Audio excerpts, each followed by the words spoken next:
Assalamualaikum warahmatullahi wabarakatuh. Apa kabar adik-adik semuanya? Semoga sehat selalu ya. Bertemu lagi dengan Kak Rizal. Sekarang kita akan meneruskan belajar lagi, yaitu tematik kelas 4, tema 5, subtema 3, pembelajaran yang ketiga dan keempat. Kita masuk pembelajaran 3, yaitu sifat-sifat cahaya pada periskop. Periskop digunakan pada kapal selam untuk mengamati bagian permukaan laut. Ini gambar periskopnya ya. Nah, sekarang cara kerja periskop. 1. Cahaya yang masuk dari bagian ujung periskop akan dipantulkan oleh cermin. 2. Pantulan cahaya tersebut kemudian merambat lurus menuju cermin kedua. 3.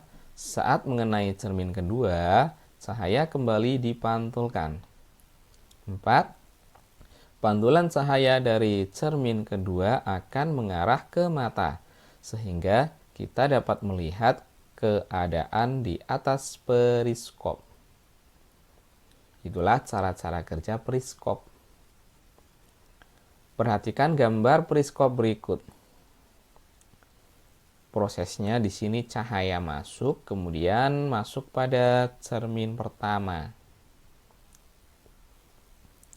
Cahaya dipantulkan, cahaya merambat lurus, kemudian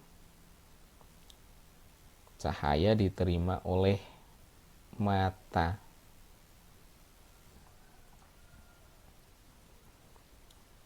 Materi berikutnya menyebutkan informasi sikap kepahlawanan menggunakan tabel. Salah satu cara mempermudah kita dalam mengingat isi teks adalah dengan membuat tabel.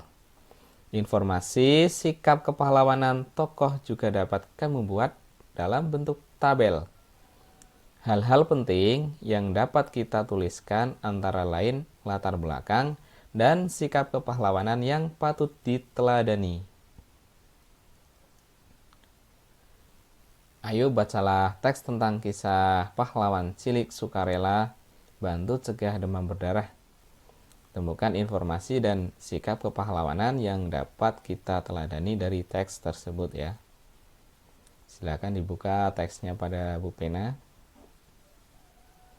Sekarang kita masuk ke pembelajaran 4. Pasangan sudut sama besar pada perpotongan garis sejajar.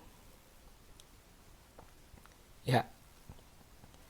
Jika sudut A sama dengan 110 derajat, berapakah besar sudut C? Ini sudut A dan ini sudut C.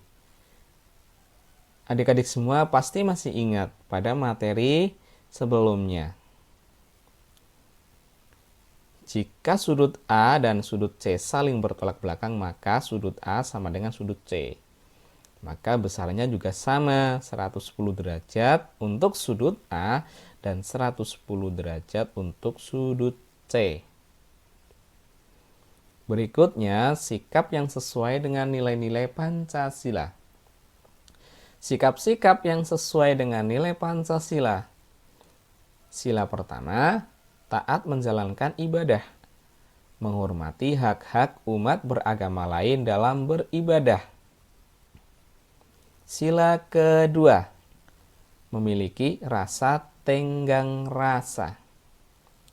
Memiliki sikap tenggang rasa. Menghormati hak orang lain. Sila ketiga, menghargai produk buatan bangsa sendiri. Cintailah produk-produk Indonesia. Kemudian, mengutamakan kepentingan bersama daripada kepentingan sendiri. Sila keempat, menghargai perbedaan pendapat dengan orang lain, mengembangkan sikap demokratis. Sila kelima, menghargai hasil karya orang lain, membantu korban bencana alam. Membandingkan informasi sebelum dan sesudah membaca teks. Sesudah membaca teks informasi, kita akan lebih memahami sebuah informasi. Manfaat membandingkan informasi sebelum dan sesudah membaca teks, yaitu memastikan apakah informasi benar, menambah pengetahuan. Jadi manfaatnya ada ini ya. Yang pertama, memastikan apakah informasi yang telah kita baca ini sudah benar atau belum. Yang kedua, dengan membaca sebuah informasi, kita pasti akan bertambah pengetahuannya ya. Wawasan dan pengetahuan pasti bertambah. Masuk ke pembelajaran kelima, akan tetapi untuk video pembelajaran kelima dan keenam akan Kak Rizal sajikan setelah video yang ketiga dan keempat. Baiklah adik-adik, untuk pembelajaran yang ketiga dan keempat ini sampai di sini dulu.